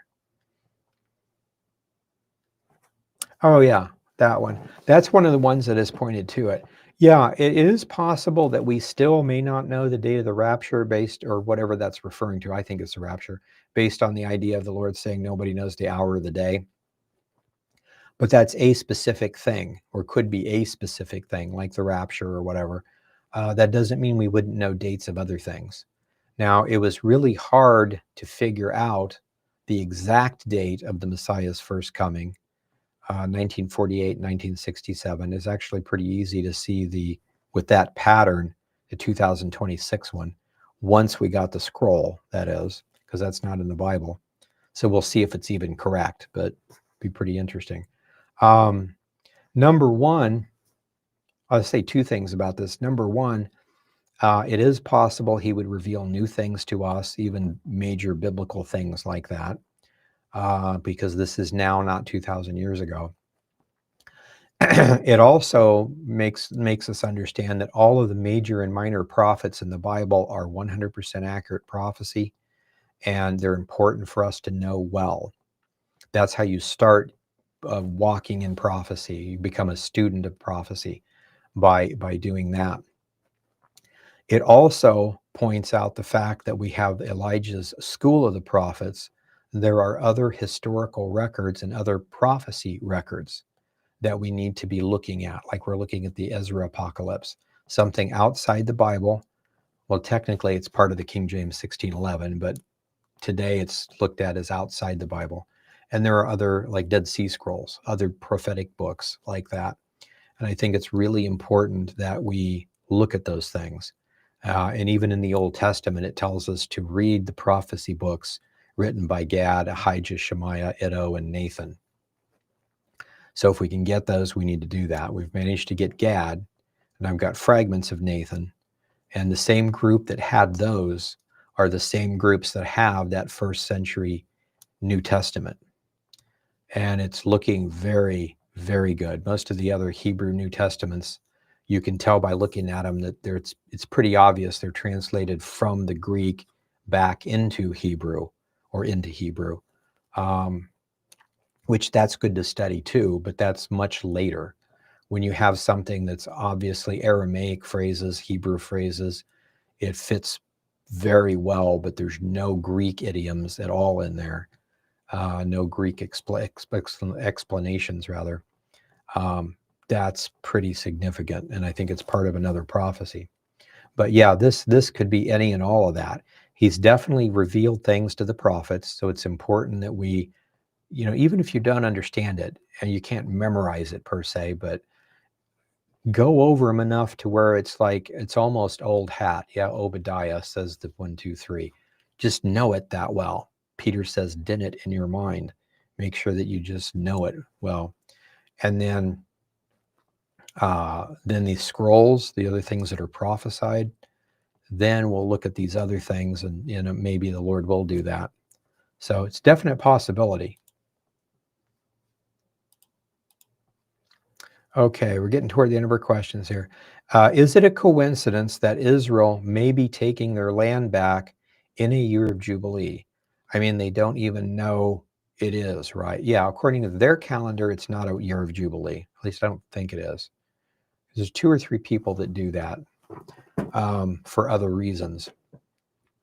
But usually they just think of a Jubilee as just a Jubilee period, a period of 50 years. So if Israel came back in 48, that would be, 2018 or 2008 rather, and then 2068 or whatever. Yeah, 2048. So, but that's just taking a date, like when they came back, and going 50 years each time. And that's not necessarily correct. So unless they know something like that, based on this calendar, that would not be correct. We can do the same thing on here. You can look up 1948 and see what it was, which Jubilee, which Shemitah, if it was a Jubilee year, if it was a Shemitah year, and figure that out. So, but I don't think it's a coincidence because, again, Trump doing everything here, and it's not for us, but he's reshaping everything. If he is successful, it's going to end up reshaping Europe and everything else. But there are some prophecies about Europe and Russia in the Ezra Apocalypse and a few others that I think it's an interesting setup for all of them. So that's a good point. Okay, why do some preach that the first 3.5 years of the tribulation were Christ's years between his baptism and crucifixion?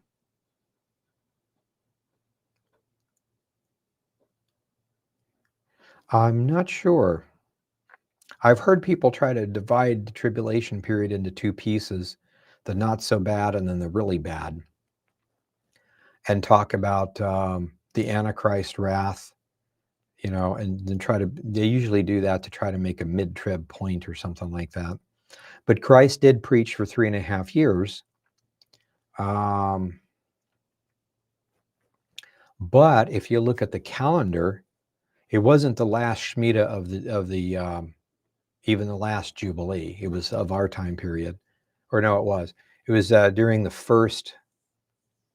It was the last half of the first Shemitah of that Jubilee that Christ preached and then died and resurrected. So like 32 AD, 2032. It's 2,000 years since Christ's death. So his ministry was basically 4 years out, the next 3.5 years. But then the end of the age is quite a bit more. So I'm not sure how they're trying to put those together. So not exactly sure on that one.